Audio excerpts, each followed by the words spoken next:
Bom dia a todos. Boa tarde, não sei que hora você vai estar vendo esse vídeo. Tudo bem com vocês? Aqui quem está falando é o grande abençoado, tudo bem? Meus queridos, hoje eu vou estar mostrando para vocês como que eu estou fazendo aqui meu bolinho de aipim, tá certo? Eu peço desculpa a vocês que eu cozinhei a mandioca e não coloquei para vocês, mas é só vocês colocar ela cortadinha e cozinhar, depois amassar com alho, botar os temperos do seu gosto, fazer a carne moída e colocar do jeito que eu estou colocando aqui. Eu estou colocando pouco, porque carne moída está muito caro, tá certo? E estou fazendo.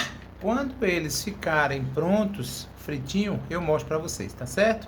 Um abraço para todos vocês, ficam com Deus. Então é isso, meus amigos, ó, tá ficando assim, tá vendo? Quando vocês fizerem ficar assim, é sinal que já está bom, tá certo?